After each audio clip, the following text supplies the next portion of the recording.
for people, and we just went and wrote some poetry and, you know, did a little Flash stuff. And then today I'm meeting with the Creative Writing Club. I've got a little story to throw against them and see what happens. Cool. And then I have to work because I usually don't, but my boss called to ask if I would work today. And I told him later. So you do have to go to work later? Yeah, okay. We're fine here because I okay. have this, and then I have my Creative Writing Club at 12:30. So, and I figured if leave by 12 is fine. Okay. And then yeah, after that I've got to go to work at like 3. Go help out for a couple hours before they close.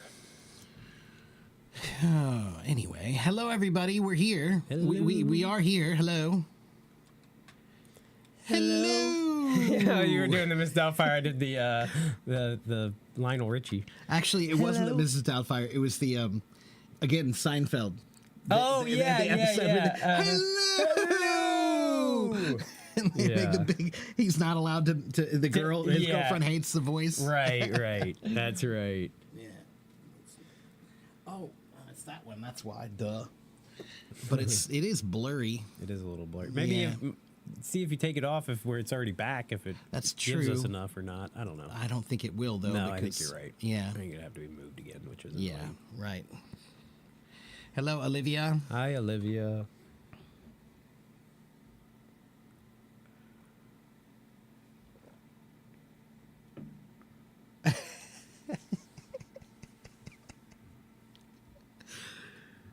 I wrote this earlier today, and this is my friend. He's an English teacher in Taiwan, and he's from Newfoundland. He's a Newfoundland. Yeah, exactly. Yeah, which one of the things? Which one exactly is it? And you know what it was, honestly? Actually, what it is I'm honestly, it's so bizarre when I turn on the news now, and the way they talk about things in a normalized kind of a way. They're still reporting things as though like everything's just like something to report. That this is a normal thing. That like you shouldn't be shocked and horrified. Right. Yeah, that's what I meant. Really, when I said that was like, how is this possible that you still have a normal face on your? Because half the people in the country want that. Yeah, I know, right? It's sad. Yeah, sick is a better word for it. Yeah. Yeah, we're beyond sad. I think we've reached sickness. There is definitely a sickness. Yeah. Anyway, the long O sound in American English is very interesting in words like hello. Hello. That's right. Yeah. Indeed, it is. Hello, teacher Angie. Hello, Olivia. Hello, Kaner, and another Olivia, 2 Olivias, and Shan Yu, and Arai, and what is that? Dayu? No. That's is that a number? Is that? Oh, that's Liu. Liu Yu, right? And Mai, and Lakshmi, and Hager, and Anonymous. Anonymous. We don't even know who that is. That's right. Siraj and Jason and Vi and Saw and DJ. There was a guy on my streams the other day who wrote his name as FFFFFFF, and when I brought him on stage and I said, "And hello, in China, welcome." And he actually got mad at me. He was like, "What the hell? Why did you do that?" I was like, "Dude, like that's what you wrote. Yeah. What do you want me to do, man? I don't know what's your If name. you didn't want me to call you that, then why did you write it?" You know, man. Hello, Ahmed. Yeah. Anyway, hello, Mona. Hello, Mona. everyone.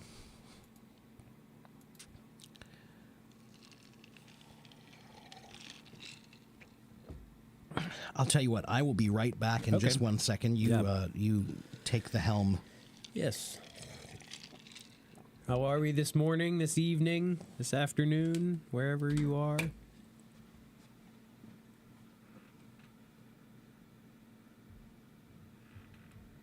Hello, Assam over on YouTube. How are you guys? We are also streaming on YouTube.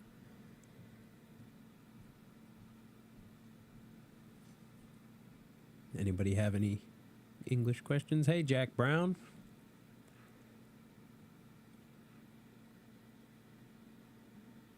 A bottle of water? You want me to do a bottle of water? And sometimes they say a bottle of water. It depends on where you're at. In England, they've got a lot of different accents. My brother, he lived there for almost 2 years, and I spent a couple weeks over there. And yeah, they have some strange accents, some stuff that's even hard for me to understand as an American English speaker.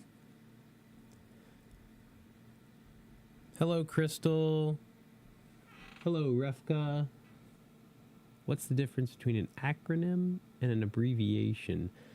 An abbreviation can be a shortened version of the word, whereas an acronym is the starting letters of each part of that word. So when you have something like the NFL, the National Football League, that is an acronym, whereas an abbreviation can just be a shortened version of a single word. Does that sound about right to you? Between acronym and abbreviation, I used NFL as a example of an acronym, and then I was trying to think of an example of an abbreviation. Abbreviations like the word apartment, APT. Yeah, that's an abbreviation. Yes. An acronym is more like SCUBA, SCUBA is self-contained underwater breathing apparatus. USA. Right, USA, NASA. Yes. Those are acronyms. Right. So acronyms, each letter means a word. But an abbreviation is one word that has just been shortened to something that you can recognize. Okay? And what is this? Jack, you're wondering the difference between ratio and rate. The difference between ratio mathematically, and rate. they can be similar. Okay, well, ratio is more like the proportions, like 1 to 2 or 3 to 5 or whatever. So 3 parts of this, 5 parts of this. That's ratio, right? So think about ratio as more like making a drink.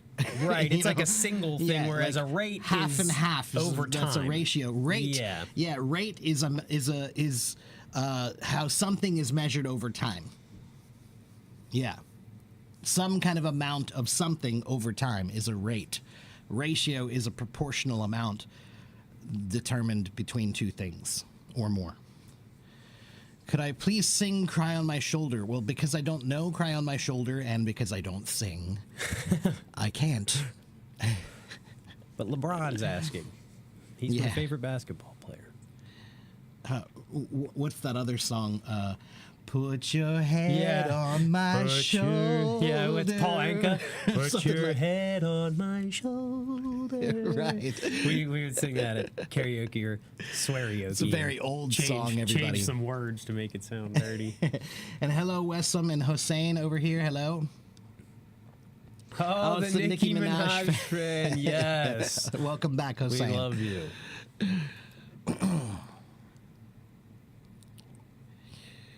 So for an acronym, each letter has a word. That's correct. Right. Yeah.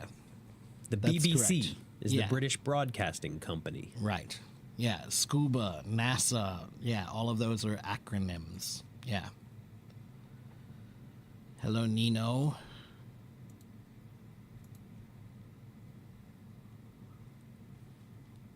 So if you have questions, ask your questions. We are here to answer. I did the bottle of water in a couple different British accents. Bottle of water. Bottle of water. Bottle of water. Yeah. It is nice to have a bottle of water. Yeah, right. Yeah. It's a little more.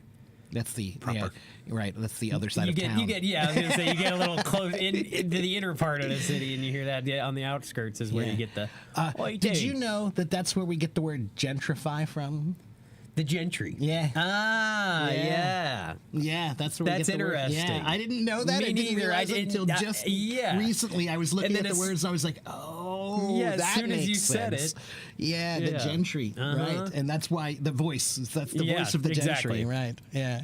We're here to take your house. That's exactly right. I'd like to live here. Please leave. Except they didn't say please. That's right. Yeah. Or they did, but they did it while they kicked you in the ass. With violence. Right, yeah. All right, what else do we have here? Do we use harbor only with negative feelings? That's a good question. I think most of the time, that is the case. When talking about it in that context, obviously you can talk about a harbor on the bay. Yes, but I mean, to harbor love for someone? I feel like that's not used as you Let's could. see. I feel like it's usable, but it just doesn't sound as normal. But I think it is possible and proper. I don't think you. Let's find out. It's improper to say it for. Okay, so this says,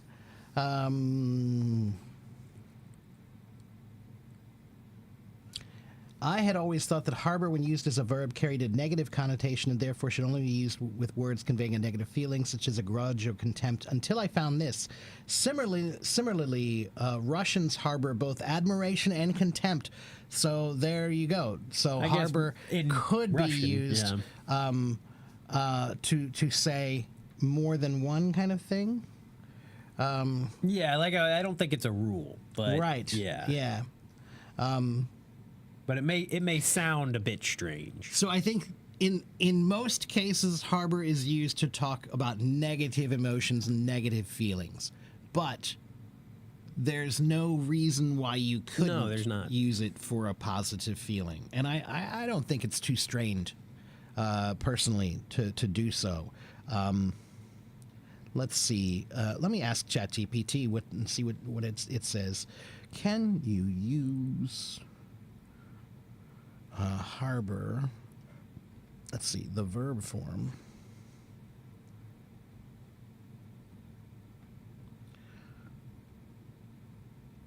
As a positive sense, or in a positive sense.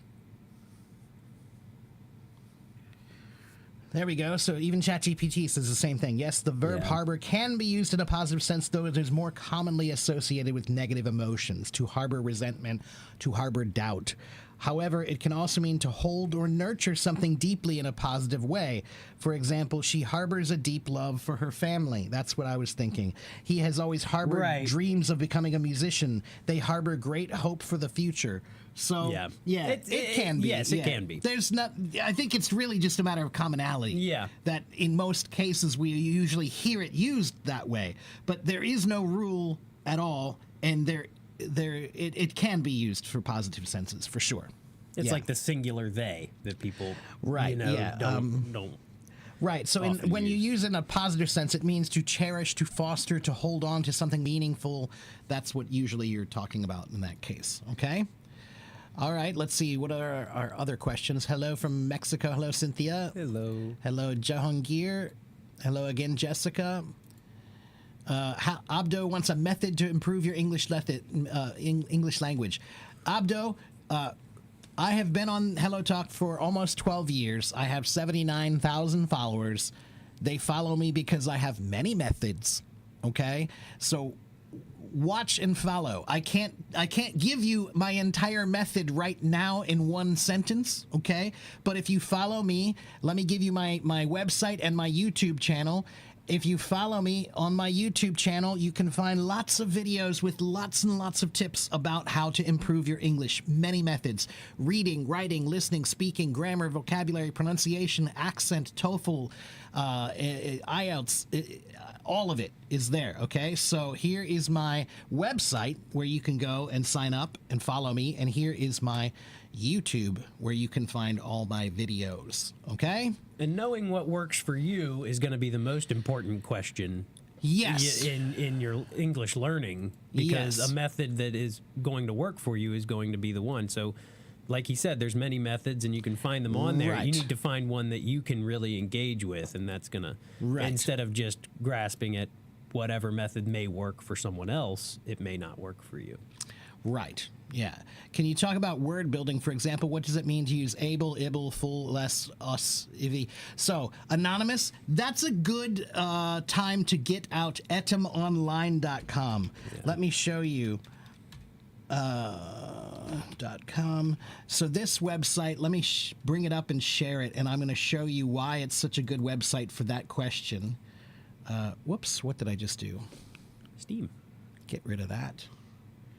I meant to pull up this. I don't even know why I have Steam anymore. I haven't played a video game in forever. Hey, Bellin. Let's see. Where's Adam Online? We'll do it right here. Hello, Bellin. Dear. Okay, let me share my screen.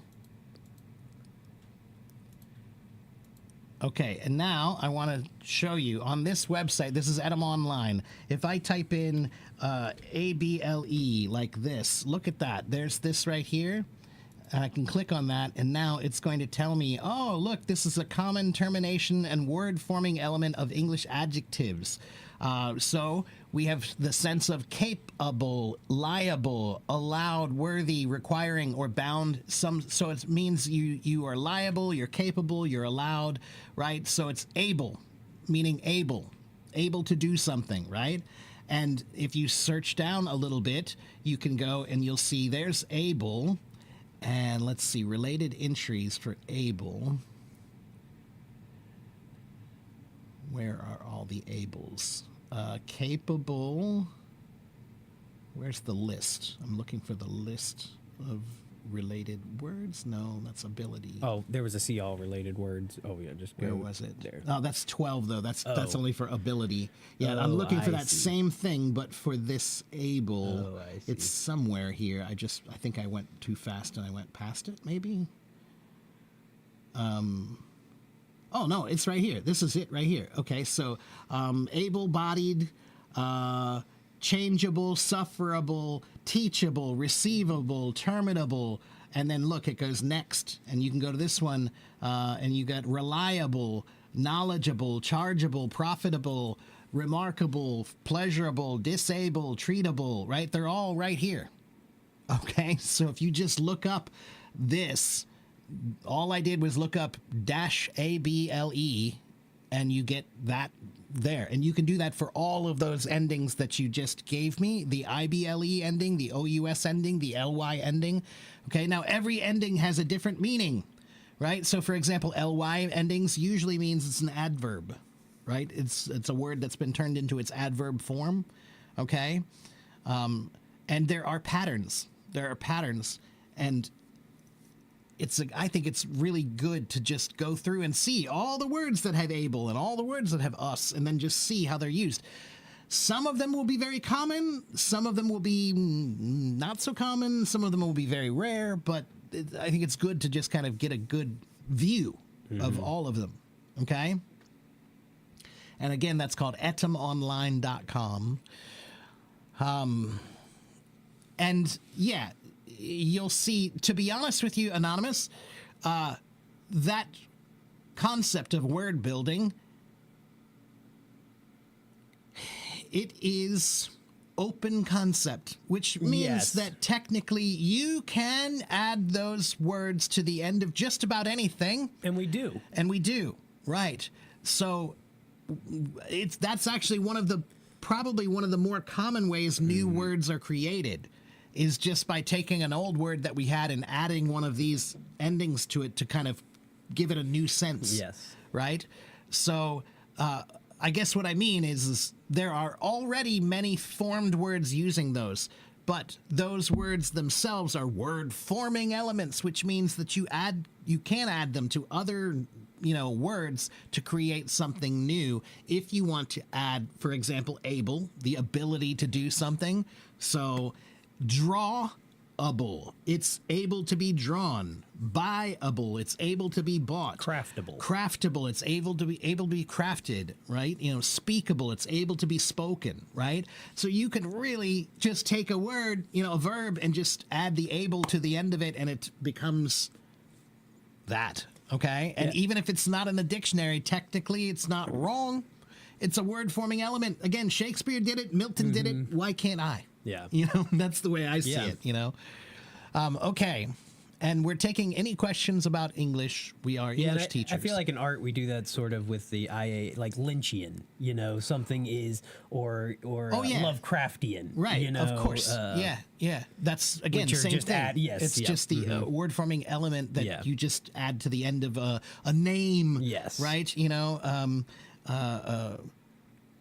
it's Rockwellian, Norman Yes, Rockwell, right, Rockwellian, right? Yeah. Yeah, exactly. That's, maybe it's never been done, right.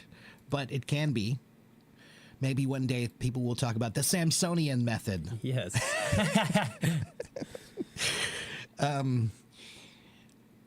Okay, let's see. How to move your jaw for long O sounds. How to make a mental image about this sound and come naturally and produced bowl and pole. It's not that hard. Well, I was going to say that doesn't sound like the O sound you're having trouble with. That sounds that's like the P sound. Because bowl and pole, it's the same O sound. If you're saying But pole, I think but what you he's mean trying bowl. to say is there are some words where the O sound is not O. That's Oh, I see. old. It's yes, bowl, and right. pole. It's got Yeah. that old sound. Yeah, so it when you does. combine the O with the L, which is really both of those, the W is pretty much silent in bowl. Right. Right. But it's sort of implied almost. implied, right. With the L there. Without the W, it would be pronounced the same way. Like Right, the that's what I basketball mean. player. Right, You yeah. know, Manute Bol. Right, that's what I mean. Right, so in that case, it's because the L follows the O that maybe you're having trouble with the O sound, the long O sound. Right. Because the O sound itself is not that hard, I don't think, right? Oh, well. Oh, right? Oh my God, right? OMG, right? That sound is not that hard, but when you combine Yeah. vowels with consonants, sometimes that becomes awkward in your mouth. And so I think that's what you're having trouble with those words. So what you should do is find all the words that have the O and L sound with them. Bowl, pole, old, right? Cold, all of those words that have that OL sound. Write them down and start practicing them and make your mouth big and open. Old. Okay? Bowl, pole. That's the same sound. Sold. Yeah.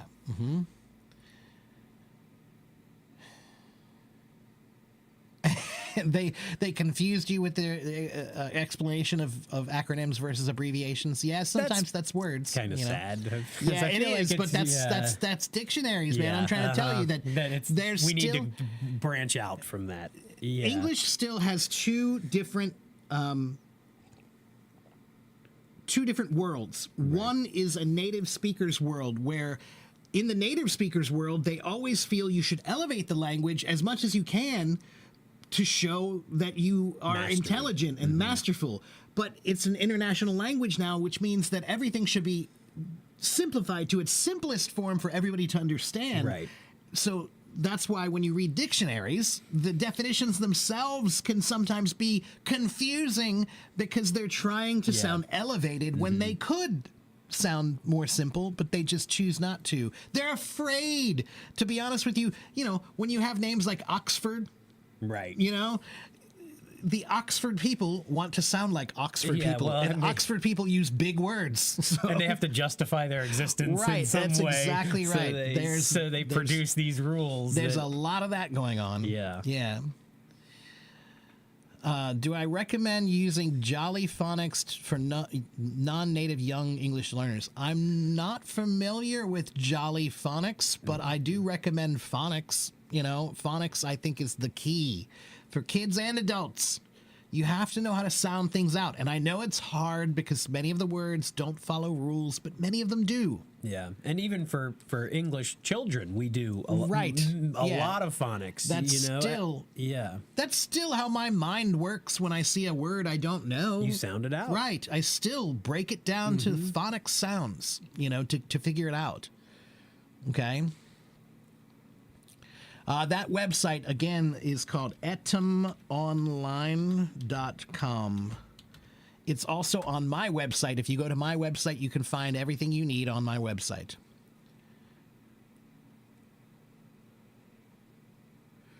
Is there a difference between he is an English teacher and he's a teacher of English language? The first is he's a native and the second he's not. Okay. technically, those could both mean the exact Yes. same thing. Apply to any teacher of English. Right, yeah. Nothing about those sentences says anything about native or non-native. So if you just said those sentences to me, I wouldn't imply anything about their birth or native ability.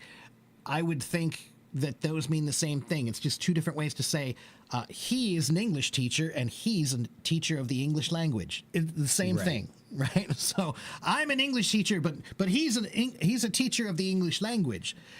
When you put the sentence structure like the second one, it sounds more formal. It's a formal way to say he's a teacher of the blah, blah, blah, right? Instead of just saying he's a blah, blah, blah teacher. It's the same thing. It's, what do we call that? Inversion. Yeah. It's an inversion, but it's an inversion that adds formality. There are some ways that you can reform the sentences that it now sounds more Yoda-like. yeah, uppity or Yoda-like, or like a butler's talking to you. Teacher of English he is. Yeah, right. Or, Teacher of English language. like, when they announce someone, The Nobel laureate and teacher of the English language. Right, that's what I Yeah, mean, right? This is more like you're announcing it in some sort of a formal way. He's a teacher of the English language. It sounds so formalized. Yeah, it does. It sounds like Right. you're introducing him to a podium or something. Right, Yeah. exactly. So, and that's okay. Again, that's the interesting thing about formality is formality can be used. Informality and informality can both be used in the right context. So informal words work well in informal situations. Formal words work well in formal situations. But occasionally you switch it. If you might be in an informal situation, but you want people to know you're more serious, then you use more formal language. But if you're in a very formal situation and you want people to know that you're more serious, you actually use less formal language, right? So if I'm mad at my teacher and he's, I've lost, I'm at my wit's end, that's when I'm going to break out curse words. Right. Yes. Like I'm going down, Yes. you're going down to simple language at that point. You're not going up to more elevated language. So, like I said, depending on the context, if you're in a classroom, for example, elevated language is what's usually expected, right? But as you get more heated, your language will become more, degraded or more simple, right? And sometimes that's a way of saying it's expressing your displeasure, your frustration with the formality of the situation. By downgrading the formality with your language, you're expressing displeasure with Yeah. the formality of the situation. But the same thing can be used in an informal situation. If you want people to know you're upset, now all of a sudden you can use formal language and they know you're upset. So if you say I'm mad, that's one thing. If you say I'm furious, that's another. It sort of reminds me of like a mother using a full name. Oh, yeah, as absolutely. opposed to like Yeah, your shortened right, name. yeah. Like it's something Right. like that. Clay Edward Yeah, dead. As opposed to or as I like to call it, the royal we. Yes, the royal we. We don't do that No, around here. yeah, We don't do that. I just did it. Right, the royal we. Again, it's a way of that was a way people used to talk. Oh, yeah. About manners, right, and courtly being, and the attitudes that you had to have. We don't do that, Yes. right? Rarely have I That's ever. right, exactly. So it's a when you speak like that, you change the tone, right? So it doesn't change the meaning, but it does change the tone. Okay, hello Athena, good to see you again. Why is the letter H in some words not pronounced? So that would have to do with, let's see here. So the reason why is because the original word was actually, the Latin word for hour is hora, but then the French took the word and it became ora, O-R-E. And so many of our pronunciations and our spellings are due to the French. And in this case, the word hour, it's kind of a funny thing here. It says, let's see, the H has persisted in this word despite not being pronounced since Roman times.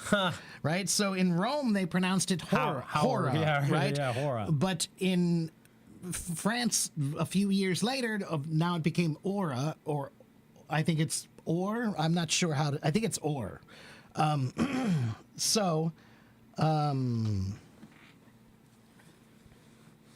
So yeah, it's the French. Blame the French. Blame the French. There are many words that have a silent H. You know, honor is another one. That's Yes. Honor comes from Latin, but then the pronunciation, I believe, is also from French. It's hard for you to pronounce the R or TR authentically. Well, Athena, I've never noticed any trouble with your R's at all. No. But what I tell Chinese people is that the English R sound, the American R sound, is not that different than the Chinese number two. Yeah. Yeah. R. So E-R, R. It's got that same curled R Yeah, sound. I feel like ours is a little sharper, you know, whereas the R in their language kind of.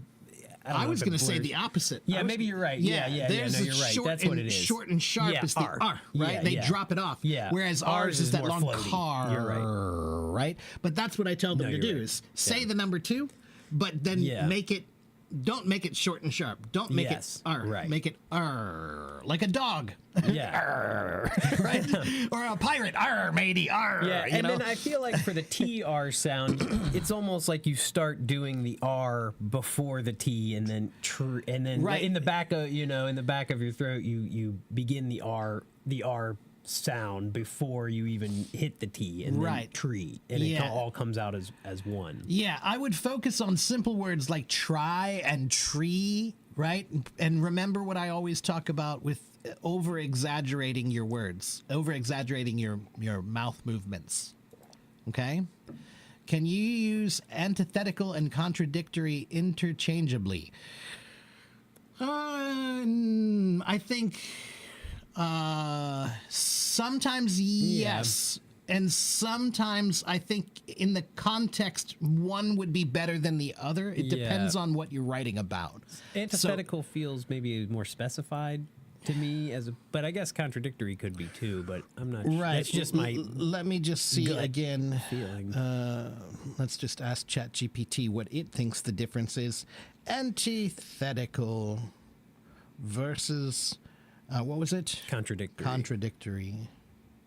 I feel like you can be a contradictory person, but like to be antithetical, you have to have something to be, Right. you know.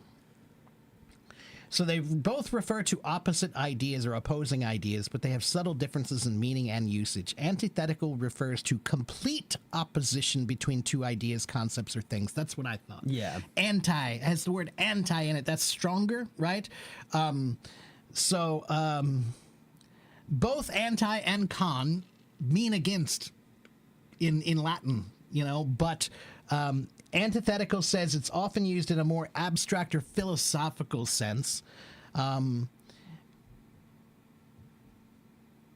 And then, so for example, his quiet personality is antithetical to his brother's loud and outgoing nature, or the values of greed and generosity are antithetical to each other, right? Greed and generosity, they're opposites, so they're antithetical. Okay, contradictory. Could you say values of greed and generosity are contradictory to each other? You could, yeah. So that would be one situation where I would say they're completely interchangeable, right?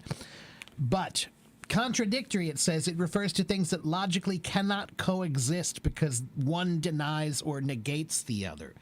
So it's often used in debate or logic or statements. So, for example, if you say I never lie, then lying is a contradictory behavior.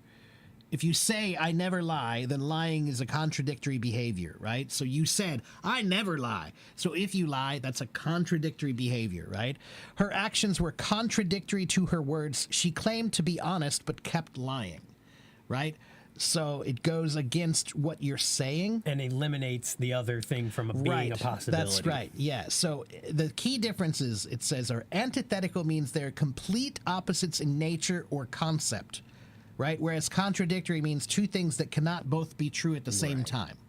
Okay? But many words, Crystal, in English, sometimes, depending on the context, they are interchangeable completely. But sometimes, depending on the context, one would be better Yes. than the other. Okay? What app or can you find test papers for American students, like some math test questions or other subjects? Well, I would say Khan Academy would be one. Khan Academy would be one.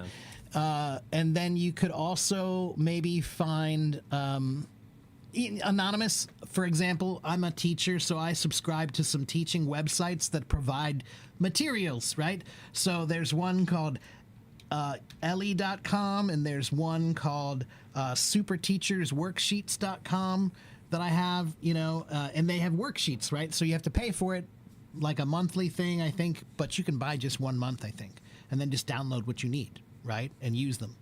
Okay, so if you're looking for worksheets and exercises, maybe one of the worksheets or materials websites would be good for you. If you're just looking for comprehensive study materials for every subject that you can imagine, Khan Academy. Yeah, Khan Academy has some really good. It really stuff. is amazing. Yeah. Yeah. Hey Miguel over on YouTube. Yes, hey Miguel Hey, and Mona. Mona and everybody over there on YouTube. Thank you for watching. We're doing fine. How are you, Miguel? Okay, and Sobas says, some teachers say that if you want to read effectively, just read with your eyes because reading, unlike Huh? So you mean don't read with your mouth? Well, yeah, of course, right? When you're trying to read quickly, if you're trying to read quickly, then yeah, you don't mouth all the words or say them out loud. You read them. We call it skimming. Skimming is a technique of reading where you don't really read all the words, or you read them very, very quickly and more loosely, so that you're trying to get the general idea rather than just understand everything word for word, word by word. Okay?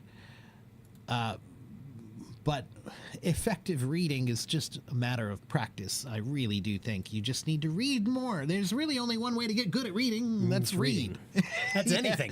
Yeah. Yeah, you have to do it you to have get to good do at it. right? But reading in particular Yeah. is one of those things where anybody can become a genius reader. You just have to read a lot. Yeah. There are 8-year-old kids who are reading college level books.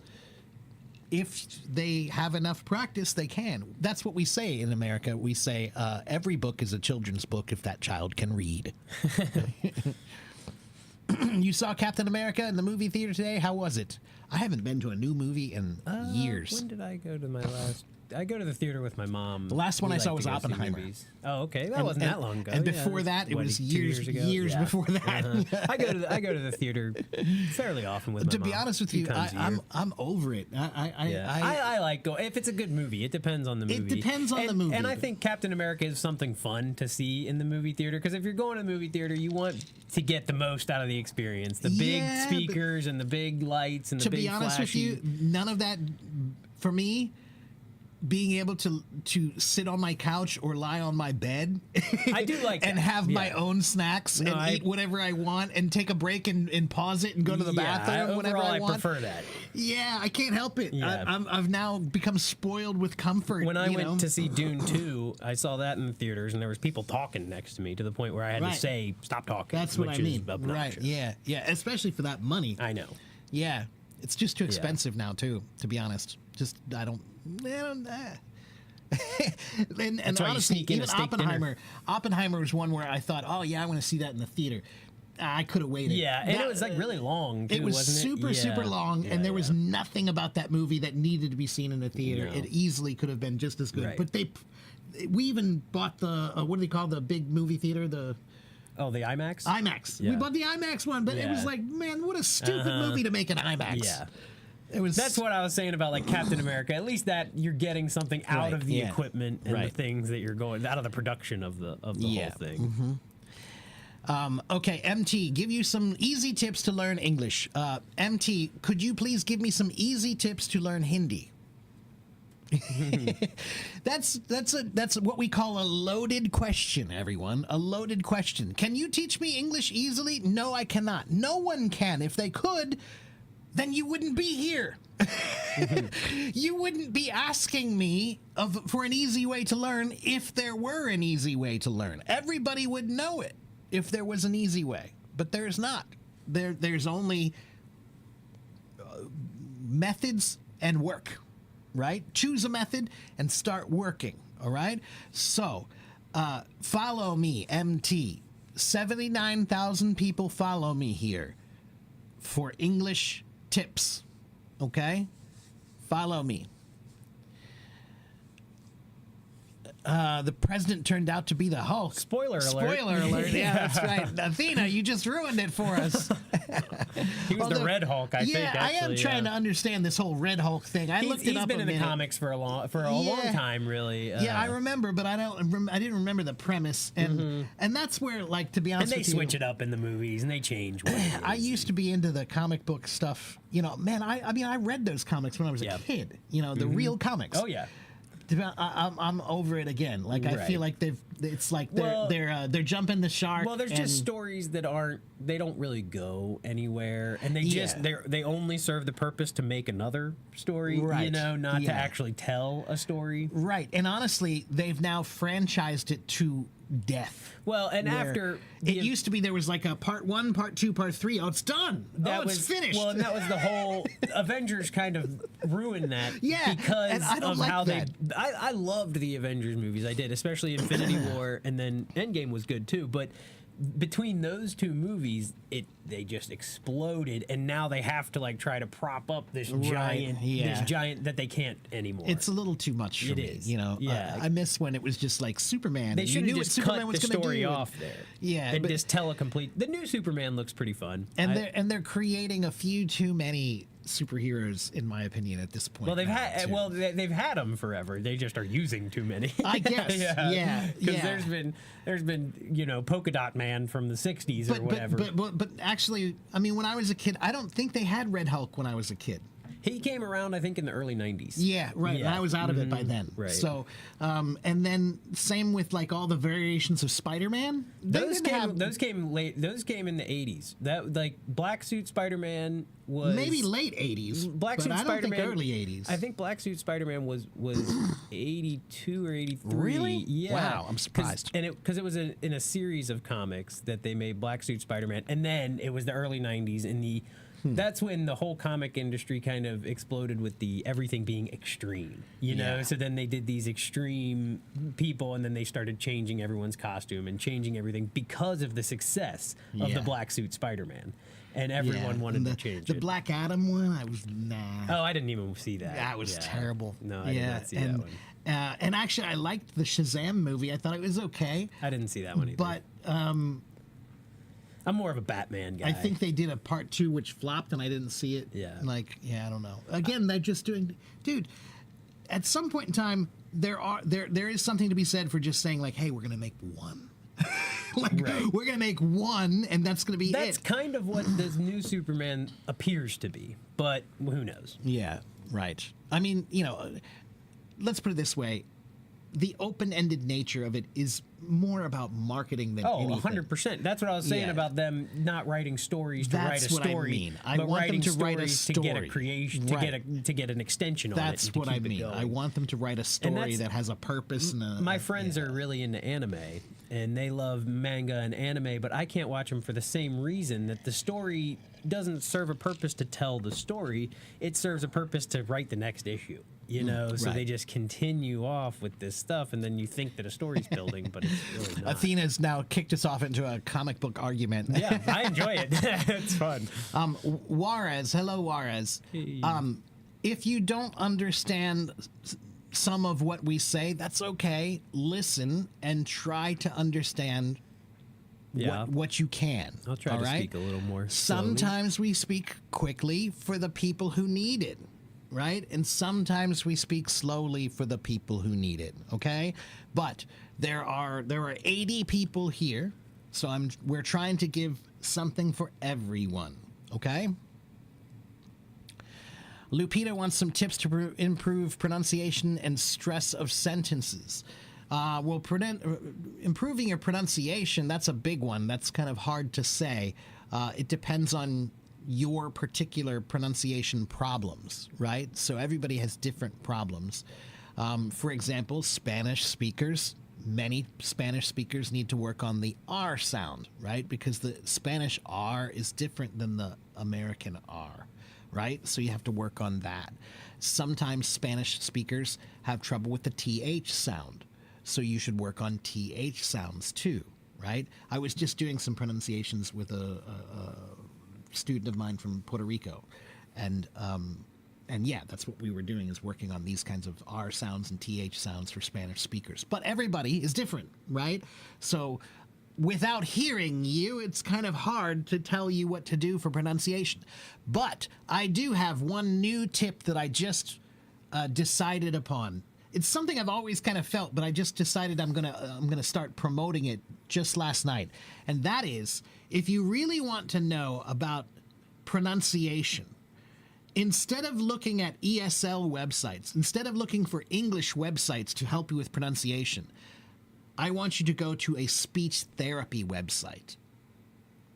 Go to a speech therapy website and then type in whatever sound is difficult for you, TH or V or W. They have exercises for all of them to teach you the exact proper way to move your mouth to make those sounds. And far better than an ESL website does. Yeah, and that makes a lot of sense, actually. Yeah. My friend had speech problems growing up, and I did too. Yeah, and he was in those classes, and they helped him a lot. Right. I used to say mock. I couldn't say the R sound. You know, when I was a kid, I was Mock Samson. So, I see. Yeah, I had to learn Mark. I had to learn the R sound, right? Yeah. And I had a speech therapist. And so it just stumbled upon me just the other day. It just hit me that, yeah, like I was searching for some of these exercises for Anwar, my student. Yeah. And then I found a speech therapy website. I was like, this is way better. Yeah, like, and it makes sense, especially yeah. if you're already at a level where you're able to speak, but you're just working on your pronunciation. Then that's a perfect place, because Right. you're going to be able to understand whatever Right. the information is. And they're trying to give you the best explanation of everything you need. Right. The mouth position, the sound, everything is there. So I have a lot of websites on my website. There are many websites I've found for pronunciation that you can go to, right? So Lupita, go to my website, everybody. Let me share that so I can show everybody. But if you go to my website, there are lots of pronunciation exercises there, and I'm going to add one with this speech therapy website I found. But search for speech therapy pronunciation exercises, and then go through and look to find the ones that work for you, that help you. Okay? So let me share my website and just show you guys that if you guys want to study English, go to my website. Let's see, here it is. So take a look, everybody. Here is my website, and this is the home page of my website, okay? AFIECEnglish.com. All right? And what does AFIEC mean? It means a friend in every corner English. A friend in every corner. A friend in every corner. A friend in every corner English. Okay? And you can buy lessons from me right here. If you want private lessons, then please go buy private lessons from me. Okay? They're right here. And there they are, private lessons, 30 minutes and 60 minutes. Or you can find my schedule for when I'm online here, for my live streams and my voice streams. Right here, look. There's everything for the next 2 weeks is right here. Okay? All of my streams, what am I doing, what's it about, all of that is right here. Okay? Or you can go up here to resources, and everything you need to study English is here. So if you want to practice reading, here, writing, listening, speaking. So look, pronunciation is right here, Nice. You got 'em Lupita. all. And you didn't see this yet? No, I don't think so. Oh, okay. Because I wasn't just here made Wednesday. This. This past week, I've made this whole thing with all these. Every resource you need is right on my page. I was here before you. There was just 2 you hadn't finished yet. Right. The last time I was here. Now they're all done. Yeah, that's nice. So GamesToLearnEnglish.com is a good website for practicing pronunciation, because everything is pronounced for you. Text to phonetics. You can type in anything and it will pronounce it for you. Fun Easy Pronunciation in English, Forvo English Pronunciation Dictionary, Cambridge Dictionary of English Pronunciation. All of these are pronunciation tools, and I'm going to add some from the speech therapy websites as well, okay? And then the one that I was going to make thinking, I changed my mind and I Okay, added yeah. to make it IELTS and TOEFL There's a lot of preparation. questions about Right. that. Yeah. And I'm going to make a separate page to describe my entire concept. I of like thinking. that, and then that's Yeah. almost like Mark's Corner or something. Yeah, that's you know? my shtick. Yeah. That's my main thing. So I want that to be one whole. I like that. Menu. Yeah. So AFIEC English, everybody. It's right there in the chat.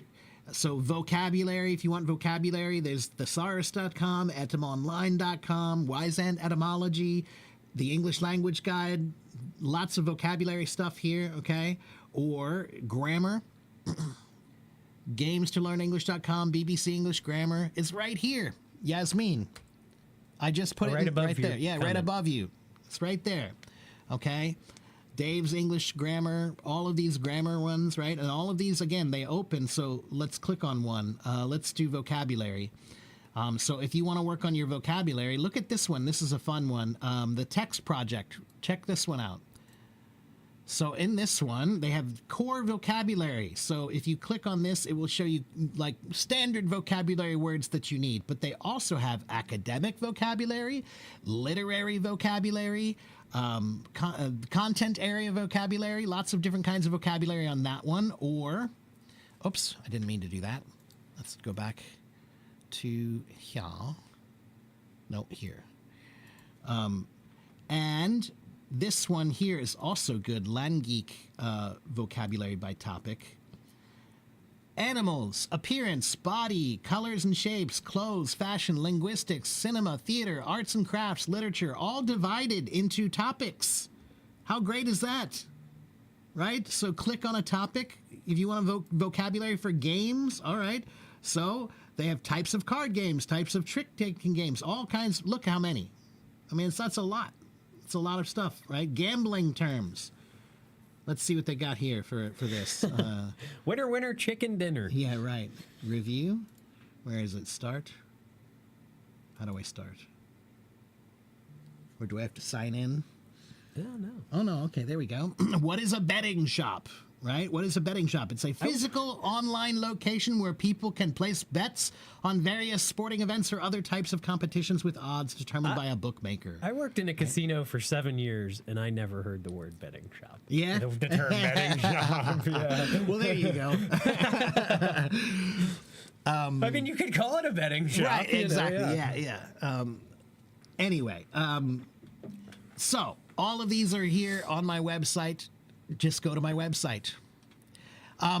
So the site is not accessible without registration. The site is accessible without registration, but my schedule and my resources are not. Yes, all I ask of you is give me your email. That's it. Okay? I have given you 1,000 hours of free teaching. I am here 15 hours every week teaching you for free. I have 15 years of experience teaching English. I give all I have, and all I want from you is your email. An email. Yeah! Give me an email. That's it. That's all I'm asking for. It's not a lot. Okay? I know you get a lot of emails, and life is hard. Life is hard, isn't it? Life is so hard. We get so many emails. It's so I get a lot of hard, spam. everybody. You know? I know. Life is so tough. You get too many emails. Subscribing is hard. I know. It's such a difficult thing to do. It's asking a lot. Everyone has my email.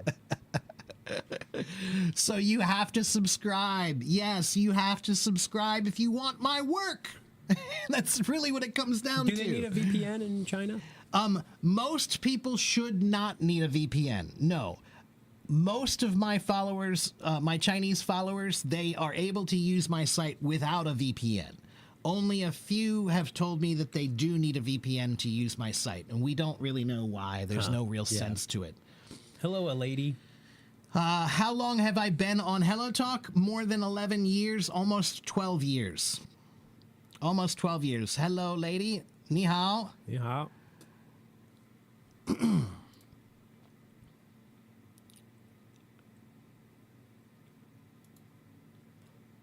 Yes, it is a lot of work. It did take me a bit of time.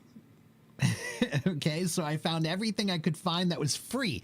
I found all the free resources, right? So all of those resources are free. A few of them you can buy a premium subscription to get more access to more stuff, but everything I put on the site should have a free version that you can use without paying anything for the majority of the information.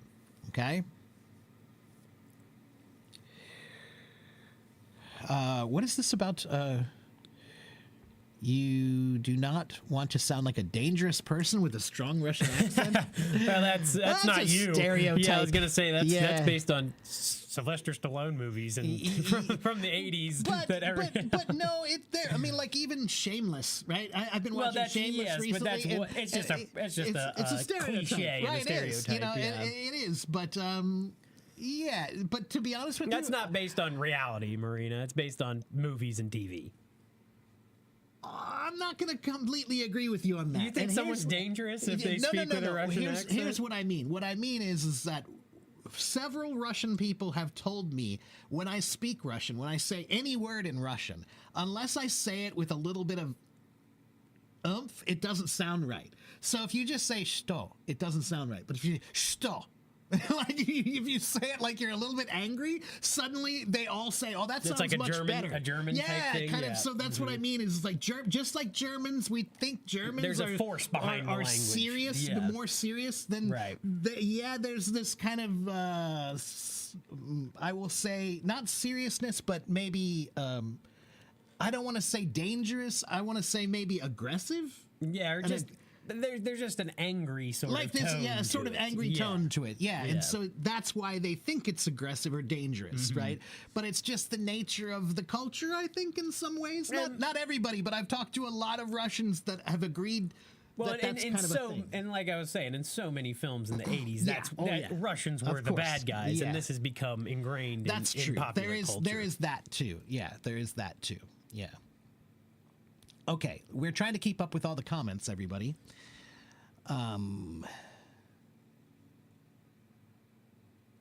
Let's see, what else do we have? I do like her point about thinking like children think in order to gain language. You know, you don't. It doesn't always have to be That's this what super I called. studious. I changed my my part 2 of thinking in English is now called Curious Kid English. Yeah, and because it makes a lot of sense because children learn much quicker. That's right. Than, and it's by than adults being playful with Yes, the language and being curious and inquisitive and right? trying, Yeah. trying to say the words. So that's the other day I went on a big diatribe about how, yeah, that's what you need to do is remember what it was like to be a kid when you were Yeah. exploring language, when you had to ask questions because you didn't know anything. So you have to do that with English too, right? Any new language that you're learning, you have to find the same curiosity that you had when you were a kid building Legos. Yeah. You know, and that's, you have to have that same sense of playful fun, you know, with the language and curiosity. Just what is that? What is that? Why? When? Who? What? Where? Right. Right? All of that. Can you pass the IELTS exam by studying by yourself? Sure, you can. Many people have, I'm sure. Would it be better if you get a teacher and you have resources? And yeah, of course, it probably would be better. But millions of people have passed that test from self-study. I'm certain of it. Okay, Monica, this is my co-teacher, co-host, Clay. And he's here every Wednesday and Friday. And yes, I am a musician. No, well, he was a musician first. That's right. Yeah. I know it's hard to believe, Yeah. but it's really the way I see myself. It's kind of funny Well, and and not I mine. think it really lends itself well to language teaching It and language does, learning. yeah. I mean, the more I do this, the more Yeah. I figure out what an advantage I had Victor as a Wooten- musician. Victor Wooten, he talks about how, you know, music is such a language and how his whole family, they were all, you know who Victor Wooten is? Yeah, of course. Actually, I got to hang out with him. Oh, really? That's awesome. I saw Bela Fleck and the Flecktones at this awesome place in Boulder, Colorado. And they were amazing, and they were with Future Man and their old guy. It was really cool. So around the year 2000, I think it was, maybe 1999, I did a show with my avant-garde jazz band opening up for Stanley Jordan. Wow. And the next night, Victor Wooten was playing, and he was in That's town, awesome. and he came to see Stanley. And then Stanley stayed to see Victor the next night, and Victor's bus was right outside the club, and we all ended up hanging out on the bus. That's chatting. awesome. And That's so Victor cool. was wearing a Spider-Man. He's the goat.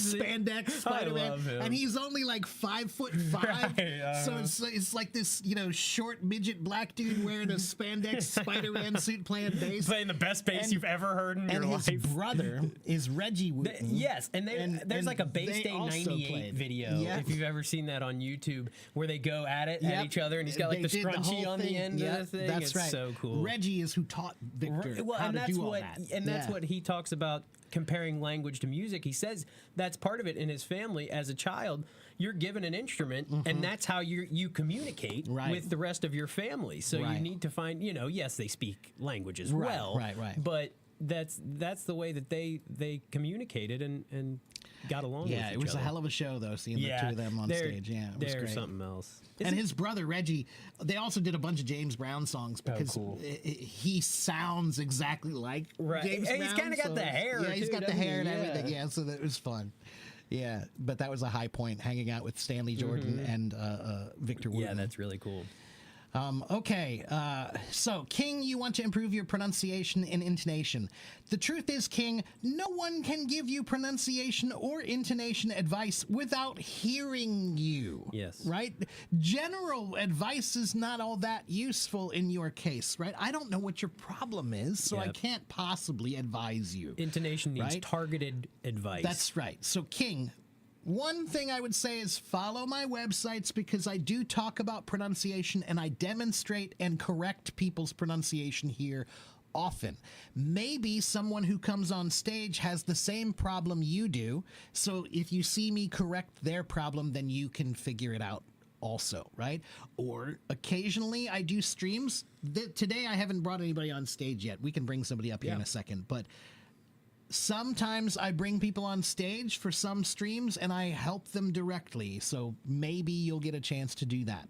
Okay. Why did you send gifts? I have no idea, Erica. I don't know anything about the gifts on Hello Talk. I don't run the app, so I don't know anything about what happened. I'm sorry if you gave me gifts that you didn't mean to. I'll give them back. I don't care. You can have them back. I don't. Just message me later, Erica, and I'll give you whatever you gave me. I'll give it back. I don't care. I mean, I hate to say that, but the gifts really just don't have any value to me. Yeah. They're it's nice. It's like Yeah. just somebody saying I like what you do, but monetarily, right. it's like belly button lint. Like, how much belly button lint have you collected? Do you have any money yet? You know. Your major is translation. You've been learning English since the 3rd grade of primary school. However, as a graduate student still in translation, I still cannot speak English in English thinking. Yeah, well, that's your problem. So, H, ha, ha, ha, ha, ha. 每天如果你要说英文很好的，你需要想英文。每天的 OK， 常常你需要想英文，所以如果你要去商店想英文，如果你做饭想英文，如果你看电视想英文，听得懂吗？ You have to think in English all the time if you want to master English. Any language, you have to think in that language all the time if you want to master that language. It does not matter how many years of school you have. It doesn't matter how many books you've studied. If you have not learned how to think in the language, then yeah, you're not really using the language fully yet. Okay? One of the best bassists, indeed. Hello, Mike. Good to see you. Yes, Victor is definitely one of the best bassists. Yes. And hello, Ivan. Thank you. How long do I need to get a band 8 if I study for 1.5 to 2 hours daily, Isra? I have no idea, Isra. I don't know what level you are. I don't know how good you are. I don't know. There is no number, anyone. Anybody who tells you a number, they're lying to you, right? If they say you can learn English in 3 months, if they say you can learn English in 1 year, that has no value of any kind to anyone. I've even heard learn language while you're sleeping. Right. Yeah. That's like a when you scam. see the exercise machines on TV that just shake you, and it's like, oh, lose weight while you shake. It's like, I'm losing weight. Woo. No, you're not. No, you're not. Right? You're losing money. The one where they have the thing under the table that just moves your legs like this. And in the old timey ones where they put the thing on your butt. That's right. They just shook you. Right? Yeah. Did you ever see? There's a movie you need to see. It's called The Road to Wellville. No. Must see it. It's got Anthony Hopkins. Oh, yeah. It's got John Cusack. Oh, great. Yeah. It's really hilarious, and it's Yeah. based on a true story about Battle Creek, Michigan, and Harvey Kellogg, as in Kellogg's cornflakes. Right. And he was a crazy And dude. they had this huge health sanatorium where you went Yeah. there, and they had all these crazy machines and ideas about and he health. had definitely some crazy ideas about health. You gotta and who see that was- movie. It's one of my favorite, like, under the radar That was what movies. the whole cereal was a huge health food back Right, at that that's time. exactly right. That's for, why you have for to white see people. You got to see the movie. yeah. You got to see that movie. It's a great movie. Yeah, that's interesting. The Road to Wellville. Should we change the resource we learn from time to time? Yes, you should, in my opinion. Yeah. Absolutely. Keep things fresh.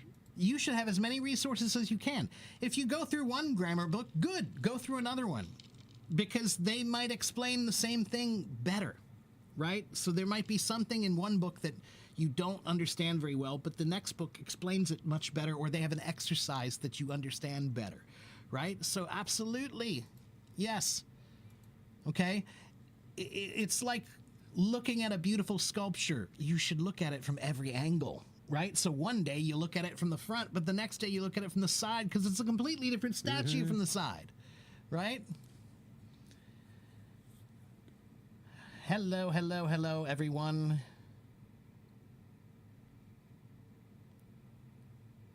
Can I talk about the history of the American accent? Well, that's an interesting question.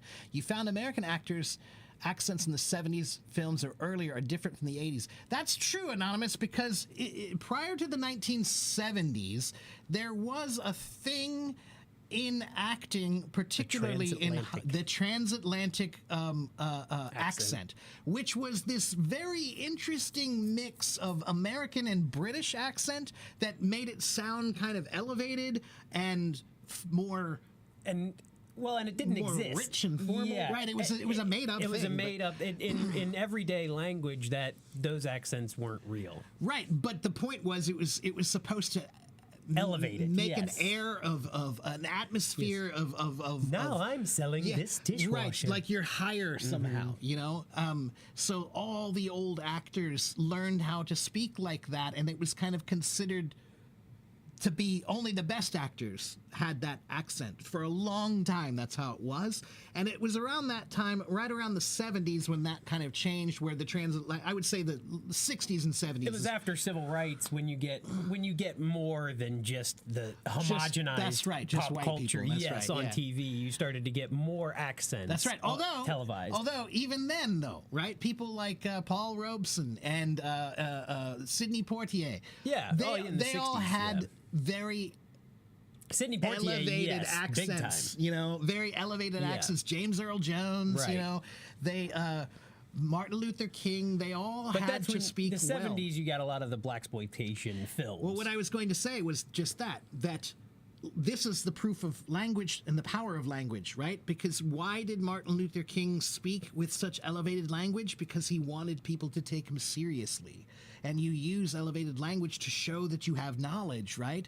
So to prove that they are smart, they always had to sound smart. You know, they felt like they had, if they dropped that for just a minute, Everyone would somebody's- jump on 'em. That's right. Yeah, whereas- so they had to always sound elevated, you know, and they got a lot of, you know, people called them Uncle Toms and Right. things like that and whatever. But I understand it now. Looking back at it, you know, if nobody's going to listen to you unless you sound that way, Right. You know. Especially then. Yeah, that's right. Yeah, so a lot of that, Anonymous, has to do with the American Civil Rights Movement, which by the 70s was in full swing, and, Yeah. and Hollywood became much more Diverse. diverse. Right? Yeah.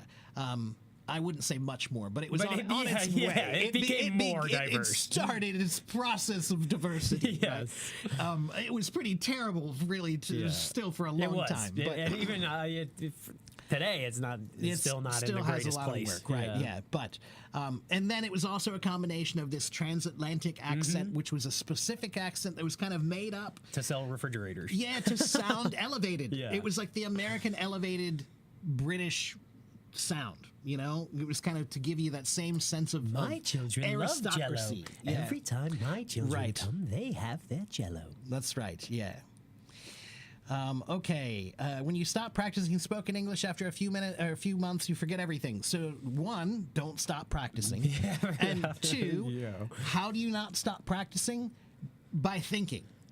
If you learn how to think, then you don't need to speak. You just think, and then the words stay fresh. It's really that simple. Okay. You're still learning after 6 years. That's good. You're gonna be learning after 60 years. I'm gonna be learning after 600 years. Okay. What's the difference between accent and pronunciation? Pronunciation is the general concept of how sounds are made. Accent is a regional way that the language sounds depending on where you live, right? So there are many different accents, and all accents are different kinds of pronunciations based on how that language developed regionally.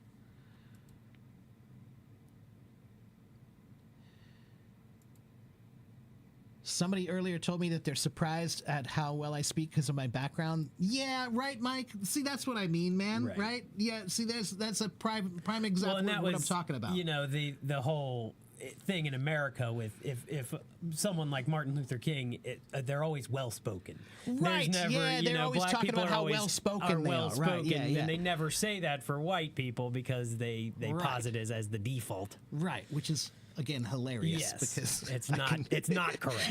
Yeah, you know, finding a poorly spoken white person is like, you know, let me find a rock. I was gonna say, let me open the door. Let me hit a tree. Yeah. There's a tree right there. There's thousands of trees. I can find one, no problem. Yeah, and yet we get the benefit of the doubt regularly. So, anyway, thank you for chiming in on that, Mike. Would you like to come talk with us, Mike? You're welcome to come join us if you'd like to come talk with us. Let's get some people on stage. Let's talk to Marina first. See how scary she is. Yeah. Marina, please don't scare us. No, I hope I won't. Hi. Hello. Привет. Hello. Привет, привет. How are you today?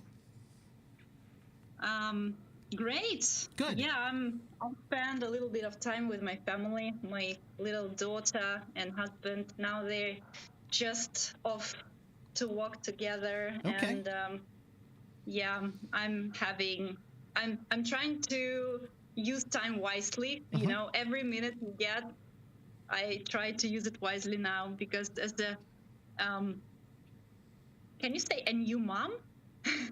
You're a new mom? Yeah, absolutely. Yeah, I am. Ah, I okay. Well, then, yeah, that's right. You do need to spend every moment wisely as a new mom. Right. Yeah, it's That's a busy why- time. That's why now I think free time is precious.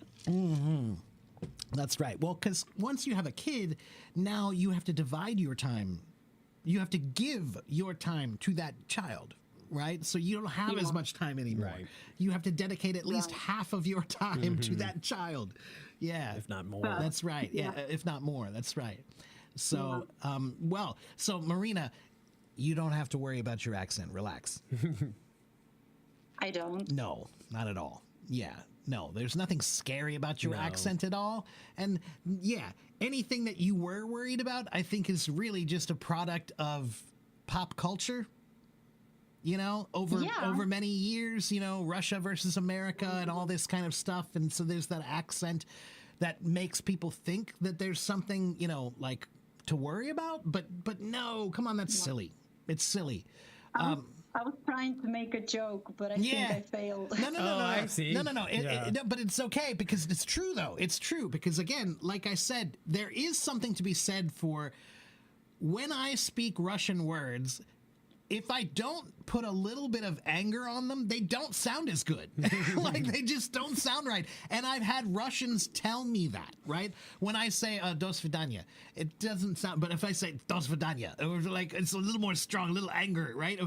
Again, I love the word "что," right? Because again, just what, right? But it always kind of sounds like it has a little bit of like, what? Like, you know, Yeah. like what do you want? You know, like, right?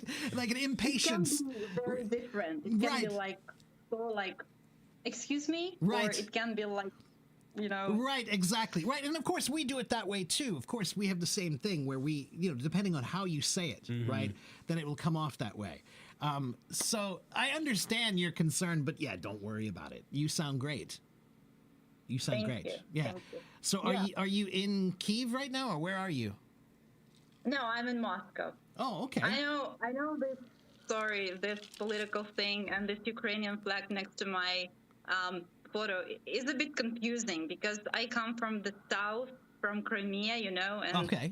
there's been Yeah, a lot okay. of talks around this place. That's why when I put my location, it automatically gives me Ah, I see.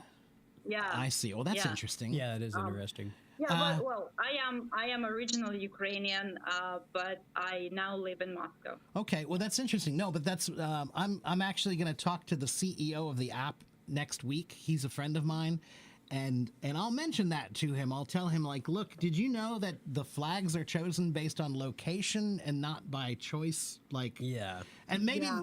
they might know that because they might prefer it that way because otherwise.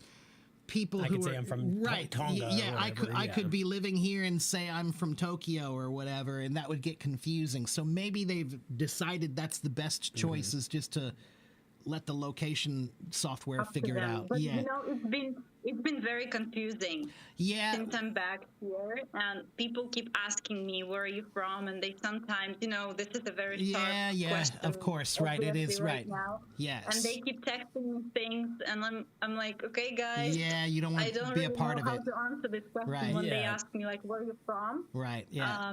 So it doesn't matter. It's not even a political question. I think it's just you know, it makes it harder to talk to when you can't change it. So yeah, once you I understand. you've chosen Yeah, it, it's not. It has nothing to do with you, right? Right. And so, and you don't really want to be a part of talking about it or get involved in all this controversy. And I get that 'Cause you're an So individual, yeah, you Here's don't what I'll wanna- do. I'm going to tell the CEO that if I think what they should do is they should have some sort of a what's the word I'm looking for to contest something like Yeah, you should be able to if it submit right if it something to say assigns the that, wrong yeah. flag to you that you can click on something to say hey, that's not the right flag, Yeah. can you please give me this flag instead? Right. I'll ask him if he can add a feature like that. We'll see. I'll tell him maybe that would help Yeah. for people like you. Okay. well, thank you very much. That Yeah. would be very considerate. Yeah, because you're not the only one. I've met some people who they're from, for example, they're from Kurdistan, but they get assigned the Iraqi flag or Right. whatever, something like that. Like, yeah. So there are other people who have a similar problem, I think. Yeah. So, but do you have any Sorry, language has questions anything for us? changed in the way you hear me? No. It did for a second, but- for a second, with your signal got a little bit spotty, but we could hear you. We could hear you fine. Oh, okay. Yeah. Okay, just So, I will do you have switch any, to headphones, I think, because I can't hear you well. Oh, Sorry, no, just okay. A moment. Yeah. Take your time. Yeah. Right. Okay. No problem. Take your time. You know, people keep asking you about learning English, how to make my pronunciation better, how to improve things, and so on. I have a question, but it's about teaching. Okay. I think, right, just a second. Well, obviously, you are an example of a successful person here on Hello Talk, and well, let me say that. Okay. And I want to make a compliment because obviously a lot of people enjoy watching your live streams, and I see a lot of teachers joining in. Once you start talking, you know, everybody's like, okay, let's join in because it's going to be interesting. So, and you were showing website, and I see how much work you put in this and how much time, because every time I open Hello Talk, you're either streaming or having a voice room or, you know, working all the time. So my question is, how do you keep this going and without burning out and without, you know, without this idea that I'm kind of bored with this because I have to answer the same questions all the time. And well, basically learners, they have the same questions all the time, you know? Yeah, all the time. Yeah, and especially here. Yeah. It's one of the most difficult things about teaching here. When you teach in a classroom, there's accumulated knowledge, right? So people start learning and they grow based on what they've learned before. But oh no, Marina, I hope you can come back, Marina. That's so terrible. Oh yeah, there she is. Maybe she just. Hopefully you can hear us. Yeah, Marina, come on back. So, yeah, okay, good. Yeah, that's okay. Yeah, so with when you're in a regular classroom, the students all learn from every day that you're there, right? So you don't have new questions every single time. But here, yes, every single time there's someone new and someone doesn't know anything about me and they don't know any of my techniques and they ask the same questions over and over again. So first you asked about how do I not get burnt out, and the truth is that I do get burnt out sometimes, and I have gotten burnt out. I started doing this 3 years ago, and I have had some periods of time that were really hard and stressful, and I struggled. And you can even watch them still. There are YouTube videos that I've made where I was not having a good day, and I kept it there. I left it there because I'm a human. I want people to see that not everything's perfect. Yeah, I have bad days sometimes. I'm not happy. I'm frustrated. You know, I feel like I'm working a lot and not getting anything. You know, and just recently, Marina, I took a trip to Europe. It was my first vacation in like 6 or 7 years. Wow. And I'd never been to Europe before, and so I went to Europe and I met some of my Hello Talk friends. It was great. I went to Germany and met a guy, Gunter, from Berlin, and I stayed in his house for a week, and then I went to Madrid and I stayed 2 weeks with my friend from Madrid, Belen, and these are two of my best friends here on Hello Talk, and that was really, that was important. I needed that time. I needed some recharge time, reset, recharge, relax, breathe, and yeah, it's frustrating and it's hard, but to be a teacher is to have patience. You know, you're going to get asked the same question over and over again. And the truth is, that's a good thing because my answers have gotten better over time. And it means you have new learners And and maybe new students. shorter. Yeah, shorter, or just I'll stumble upon some new way of saying it or new idea or concept that I think is better. So they get formed more and more each time, right? So it is a little frustrating sometimes, especially when people ask me the question. There's one question. How do I learn English? Yeah, there's only one question that I just don't like, which is when you come and just say, "How can I learn English easily?" Yeah.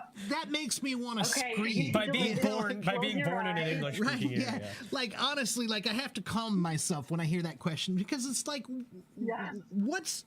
What went through your head to make you think that that was ever a possibility? Right? Like learning English or learning Russian or learning Chinese is easy? There's no easy. There is no easy, everyone. So just that's the only one that I'm always kind of like, you know what? A long time ago, I took a drum lesson and I went to my lesson and I asked my teacher some big question like that. And he said, Mark, if someone wrote a book about it, it's not a good question. and that's true, because like if someone wrote a book about Then that it took entire way thing, too much to answer your question. I can't answer your Yeah. question. It's too big, man. You know, make your question And smaller. about learning English, like thousands or maybe millions of books. Right, have been exactly. written. That's exactly right. Yeah. So if you're going to ask a question, especially if you find a good teacher, guys, you might only get one chance. You might only get one chance to ask the question that you want to ask. So ask a good one. Don't ask like, how can I be a good person? You know, like, or, Right. you know, how can I be rich? You Right. know, like, come on, man. That's They're like, too broad. Yeah, You need too to broad. know what you need. you That's know, right. As Yeah, opposed to that's just exactly right. grasping. And it's the sign of a good student, too. Because to be honest with you, when you ask a big question like that, it tells me you're kind of lazy because You're not willing to work. You're Yeah. looking for an easy answer. You're hoping someone's just going to give it to you. And then I don't have to do any work. That was nice, you know?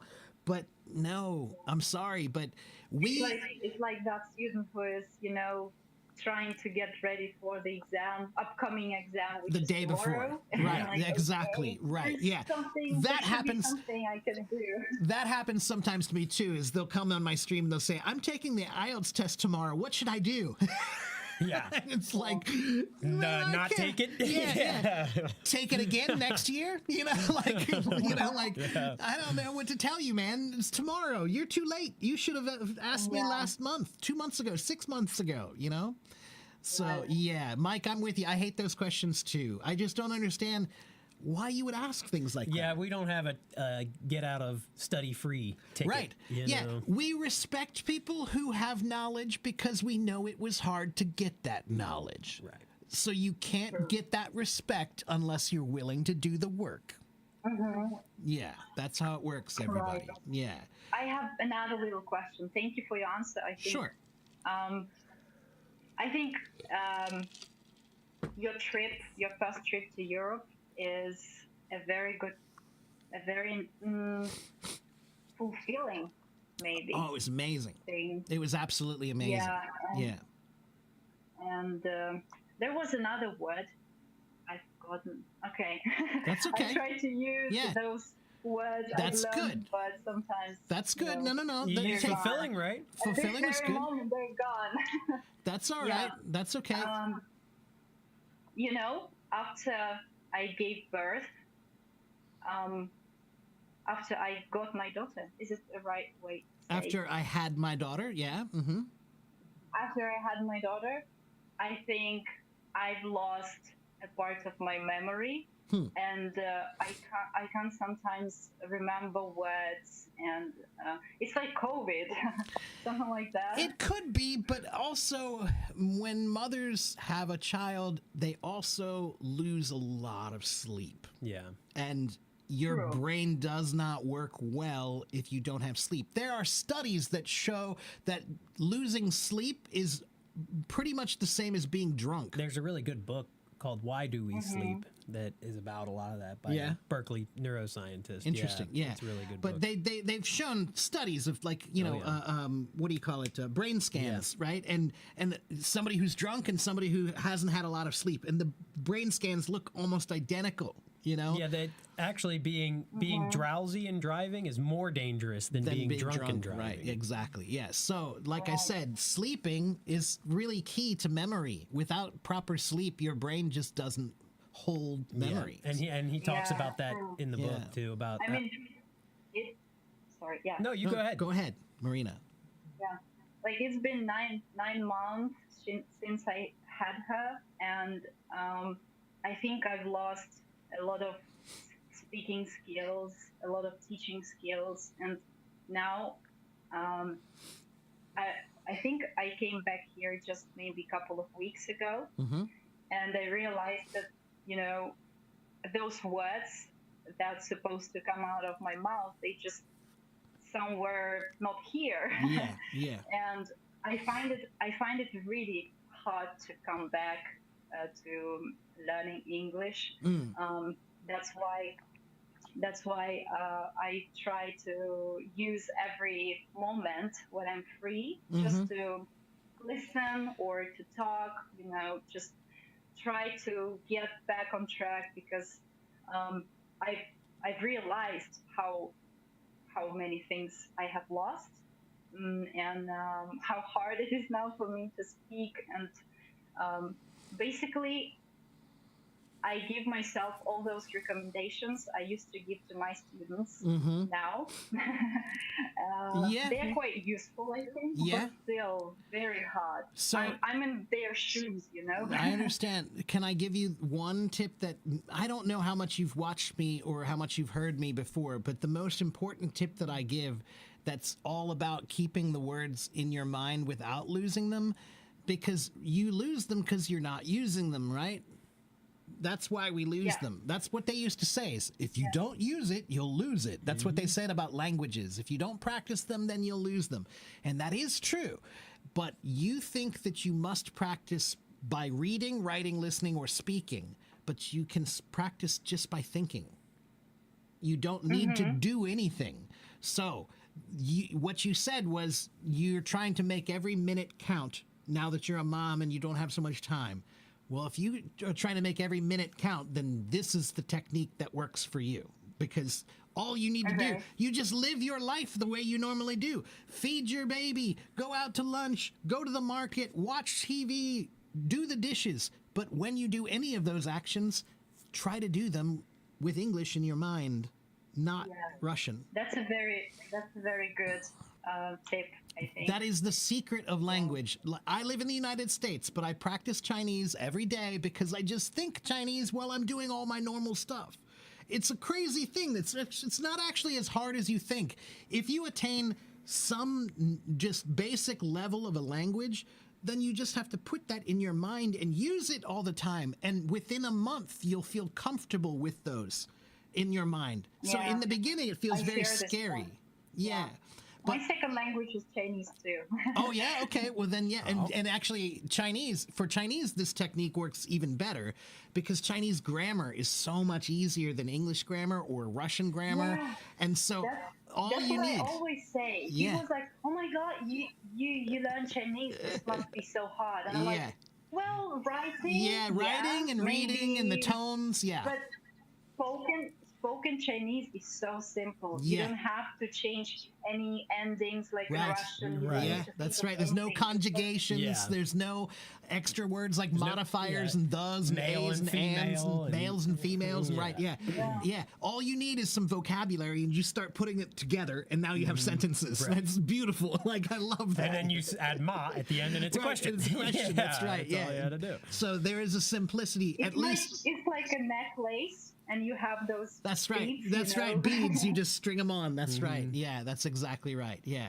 So, but that's how I stumbled onto this idea, because many years ago I studied German in high school and I forgot all of it. And I couldn't figure out why. Why did I forget everything that I learned, really? And the reason why is because they when they were teaching you, they told you about reading and writing and listening and speaking, but they never even mentioned thinking. They don't even talk about what's in your head ever. And when that's the most important part, to not translating. And too, that's what you I know? was doing, Yeah. and that's what everybody does. Everybody's just translating, and they think that's what you're supposed to do because they don't tell you otherwise. They don't tell you that Yeah. the language is supposed to just be there in your head, right? If they teach you Guten Tag, that day, the rest of the day, you should be walking around, and every person you see in your mind, you should be saying Guten Tag, Guten Tag, Guten Tag, just to get it to live there, right? That's all.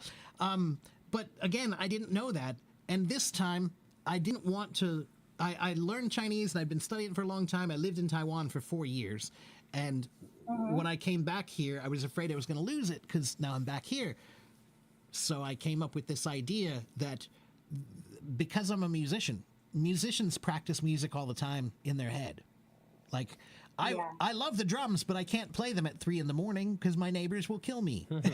so you play in your head, you practice in your head, you imagine the music, and it's honestly, it's not as good as playing it, but it's really, really good. Well, and I'm sure that's how Beethoven and other Right, composers exactly. would have That's done right. that. That's exactly right. Because they don't have the whole symphony to play. That's but right. It's Same all up about here. sportsman. I think everything that we make our mind to think works, because sometimes sportsmen, they imagine how they run. It's or called how they do creative it. visualization. Yeah, it's called creative visualization. That's visualization. right. Yeah, that's exactly right. If you imagine it first, when they tell you to, if you're going to give a big speech, before you give the speech, you should imagine that it's going to go well. You should imagine that you're going to kick ass, that it's going to be great, right? I use it a lot, by the way.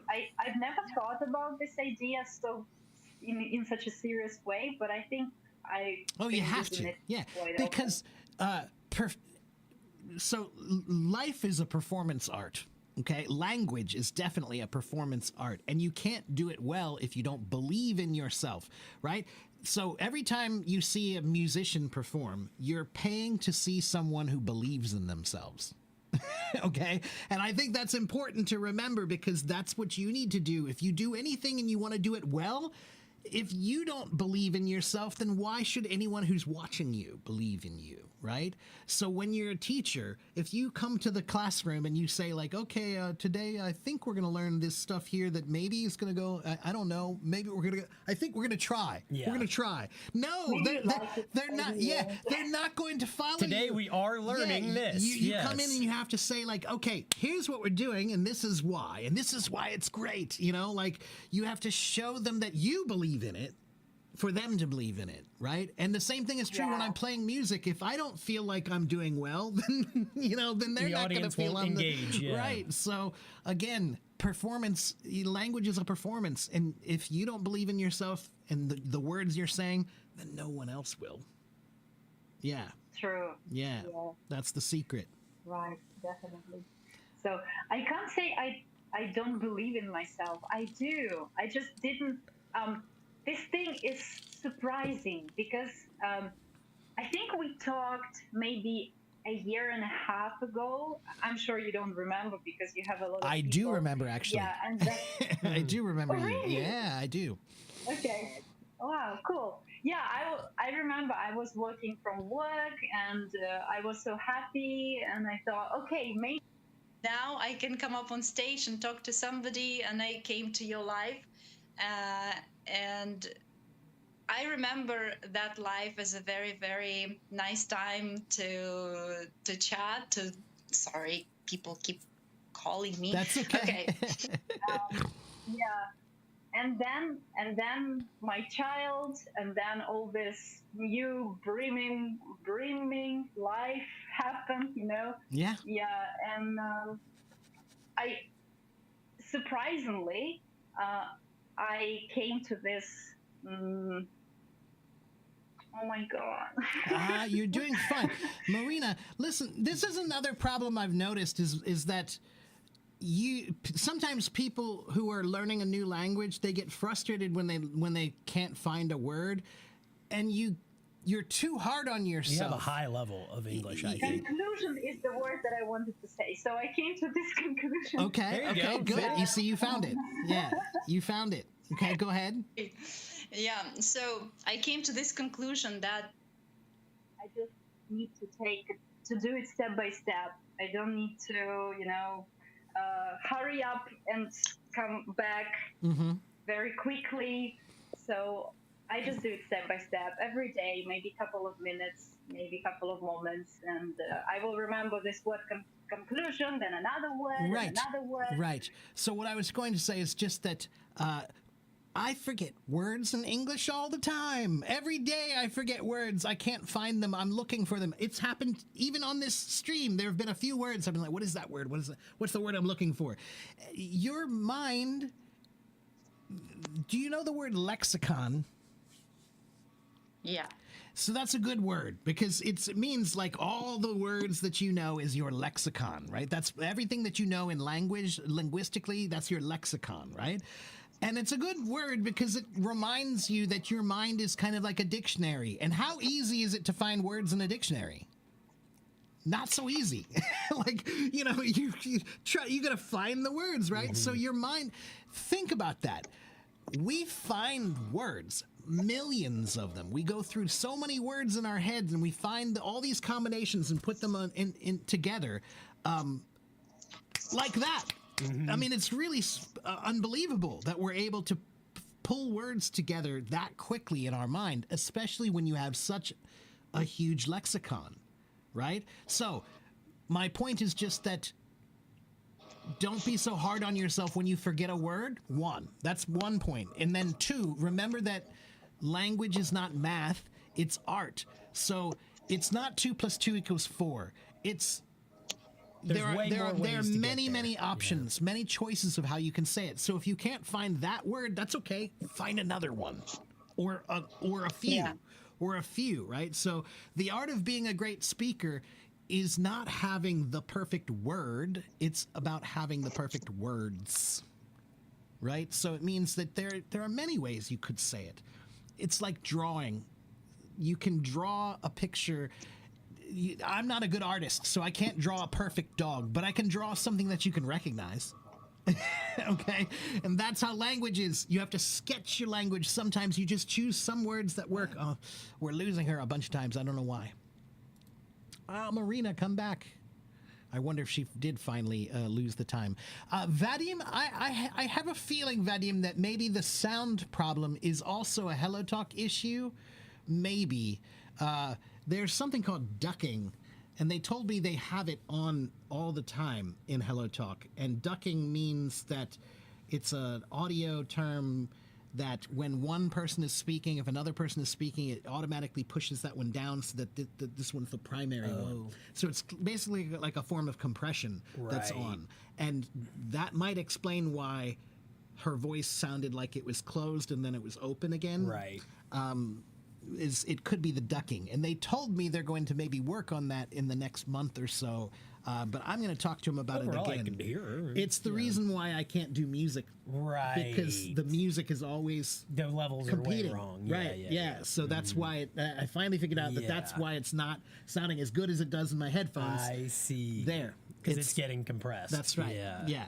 That's right. Yeah. So, Marina, we lost Marina, which is unfortunate because we were having a great conversation. I'm about to have to. Yeah, I got a few minutes. Let's just do a couple more, and then that's it. Let's talk to Vadim here, and then we'll wrap up here soon. And before I forget, guys, if you want to follow me, let me give you my website again. Here's my website. Hello, Vadim. Hello, Mark. Nice to meet you. Sorry, I'm not a very good speaker. I'm not absolutely fluent in English. That's but okay. I will introduce myself. Okay. I have been living in St. Petersburg, Russia, and I am MD. I mean medical doctor. Okay. I am being on my work shift on my clocks right now, but I have no patience now, so I have free time, a little of free time to speak with all of us, Okay. My dear friends. And I have one question to you, Mark. Recently, I discovered one good application. I mean, the site and mobile application. It named as Otter. Maybe you know this application. I have written it on the chat. It's an AI. This application helps me to obtain subtitles of English speech in real time. Yeah.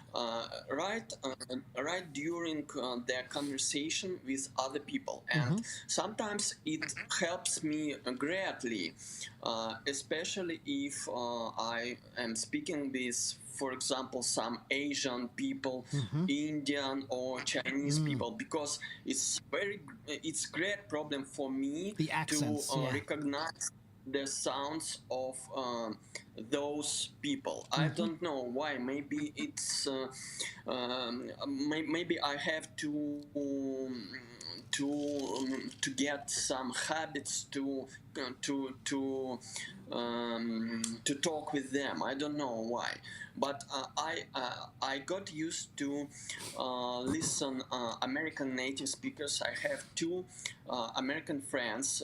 They are not migrants. They was born in USA, in the US, and they are absolutely native English speakers, and I got used to hear their voices, and it differs much. It distinguishes much from another people's speech. So my question is about this application, Otter. For example, I am listening to you, to your performance, to your speech, and I decide to open this application and to start the process of transcription. So I am listening to you and I am reading English subtitles. What do you consider about this approach? Is it useful or is it harmful? Is it better to use this approach, or maybe it's better to listen English speech without this helper? What do you think about that?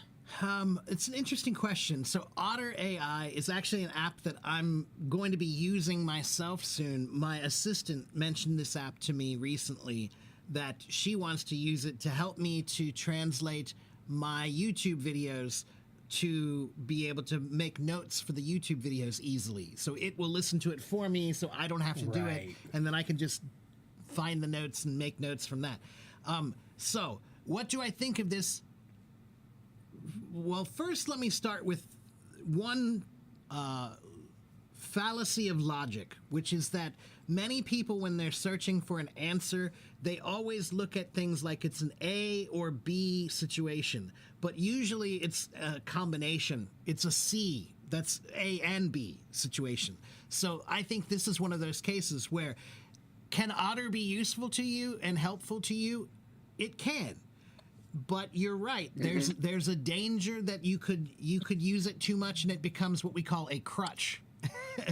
Right? It's crutches, right? And that's helping you too much, and maybe it's making it worse for you, right? And just like crutches, what do you have to do to the patient when he's on crutches? Eventually you have to tell him, hey man, put the crutches down. The crutches are not helping Time you to anymore, walk. right? You have to walk now, right?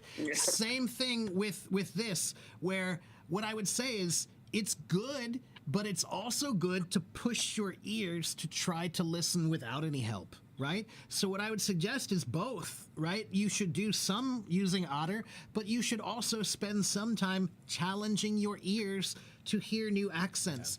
Now, what I would suggest is add one more feature to your practice. Record it, right?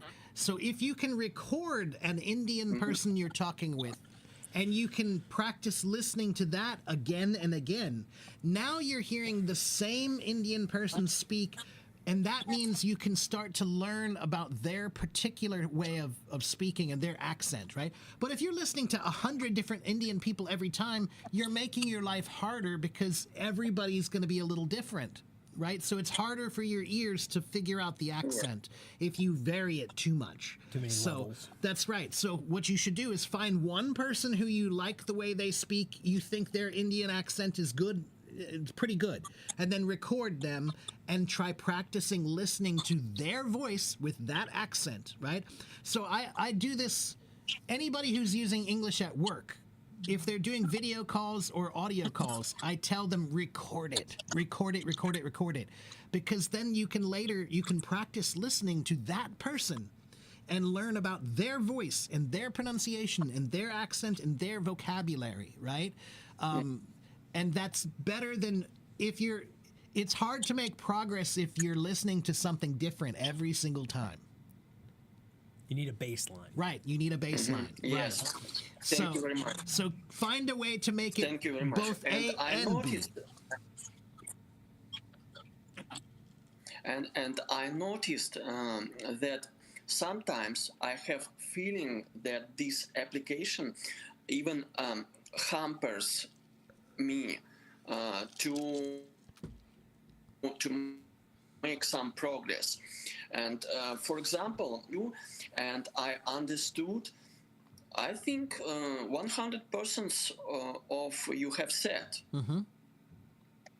And if I start to use this application,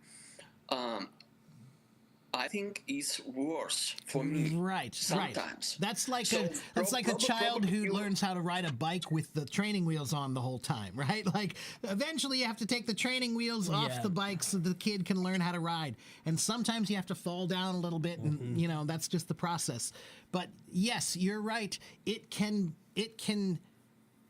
hamper and hinder your progress if you're using it like a cheat. It's a cheat. Now, occasionally, maybe you need a cheat. Maybe you're in a rush and you don't have time to deal with something. You just need to use the technology. You know, it's a patient that you're trying to talk to. It's an emergency situation, so you use that. Okay, fine. But if you're in a learning situation, then yes, you should be aware that sometimes if you want to learn to swim, you can't have the floaties on your arms. If you want to learn to ride a bike, you can't have the training wheels on. You know, at some point you have to try to do it without the extra help, right? And that's hard. That's hard, but you're right. It can get in the way. Technology can be a tool that can help you, but you're right. Occasionally, it can also be a cheat that Yeah. hinders your progress. When I was using a similar sort of thing to learn Chinese and watch Chinese programs, and then I was using the Chinese subtitles is what I was using, and then when I had a question, you can click on it and it actually gives you the English translation under it, and it's an extension for Google. That's so you can keep going, and then what you do know, and then if you have a Right. question, you pause it and then you can look into what's being said in your language. That's interesting. Yeah. So, what I would say again, Vadim, is it sounds like you've got the right mindset about all of this. That you already know that sometimes this thing is benefiting you, but not always. And so, yes, that's why you need to make a process that involves both. Use it and find a way to make it beneficial to you without it being a crutch that just helps you without progress, right? But you should also Yeah. create a process that pushes your ears to do more of the work, right? This is like physical therapy.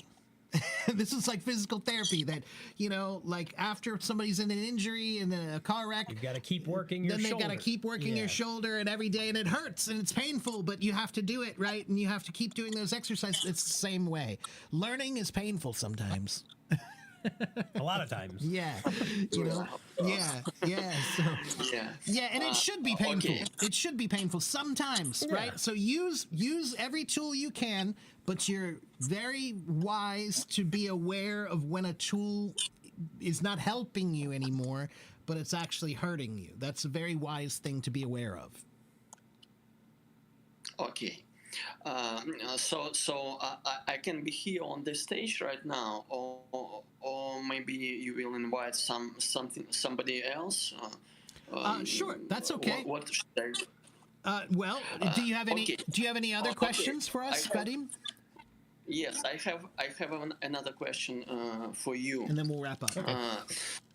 The question is related to my recent discovery of. It wasn't discovery. Of course, I knew about these features before, but recently I started to use this opportunity in my real work. I mean, artificial intellect, artificial intellect. What can you tell our audience or auditory about this? Do you use AI in your work? I use AI for every example, day. Every day I use AI. And I think AI is, if you're not playing with AI, I don't know why. Because it's one of the most incredible technologies that we've ever created. And it's not perfect yet. Sure, it has some problems. But man, it does so Might as well get in much. now. Right, Yeah. you might as well start trying to figure out how it can help you. So I use it every single day to help me with my business. It helps me with my personal work. It helps me with thinking. You know how one way I like to use it, Vadim, is I remember when I was in my 20s, I read Plato, The Republic, and I loved that book because it's a book about arguing. It's just a bunch of Rhetoric. guys that are arguing, talking and arguing with each other. So I use ChatGPT like that, like it's an arguing partner for me. Right. I ask it questions other and side. I debate things and I try to travel down a different road each time. Like, okay, well, what about this? And what about that? And you can just keep asking it questions and it never gets tired or annoyed. So it's an amazing tool, Vadim. But here's what I will say. A hammer is an amazing tool. If you give a hammer to a carpenter, he can build a beautiful piece of furniture. But if you give that same hammer to a baby, the baby can destroy the house. So that means that it's a tool. It's only as good as the person who's using it, right? So ChatGPT or AI is only as smart as you make it, as you use it. Okay? If you find useful ways to do it, then it's brilliant. But you can also use it in very stupid ways that are not helpful to anyone. Okay? Yeah, it's amazing, and I can share one story about AE with all of you. Sure. Recently, This is killing me. Oh, I just pulled him off again. Probably the time limit again. Yeah. Vadim, are you still there? Vadim, is that what happened? Was it the time limit? I hope it wasn't the time limit. Are you still there, Vadim? God, and that's another thing I need to talk to the CEO Yeah. about. Is if you're gonna have these time limits, come on, man. It should at least be like when there's 10 minutes left. Yeah. It should pop up Come on up the and say screen something so that everybody instead of can just see kicking you only someone have off. 10 minutes. Yeah, I'm gonna make that a serious request. I'm gonna tell them it's a problem. It's a real problem when I invite people on stage and I don't know how much time they have. It's really a problem. Yeah, I know it's about the time limits, and I understand why they have the time limit. They just need to be more obvious They about just it. need to, they need to put it on the screen, or it becomes really, it's just rude. yeah, it's just not right. That's just, you don't just kick people out without any warning. Yeah, that's just not right. That just seems non-functional. No. Like, why would you accept that? I don't know. Yeah, that's weird. Okay. Anyway, it's on my list, everybody. I do got to get going. Yeah, though. let's wrap this up, everybody. So once again, everybody, thank you guys for coming. We've got to go. We've been here for exactly 1 hour and 59 minutes, 2 hours as of right now. So we've been here for 2 hours. This is Clay. I'm Mark, and we're here. He's here with me every Wednesday and Friday. I am here 5 live streams and 5 voice streams every week. 10 times a week I am here. Follow me on my website right here. Follow me on my YouTube right here. If you want private lessons, go to my website. If you want resources to study English, go to my website. Every resource you need to study English is on my website for free. All you have to do is give me your email. I want your email. Give me your email. Yes, I want your email. That's all I'm asking for. That's it. Just an email, okay? That's not so hard. All right, so sign up for my website. We'll see you guys next time. I'll be back here tomorrow morning for a voice room. I'll be back tomorrow morning, okay? So have a good morning, have a good afternoon, have a good evening. Thanks, guys, for coming and following and participating. We'll see you guys next time. Bye.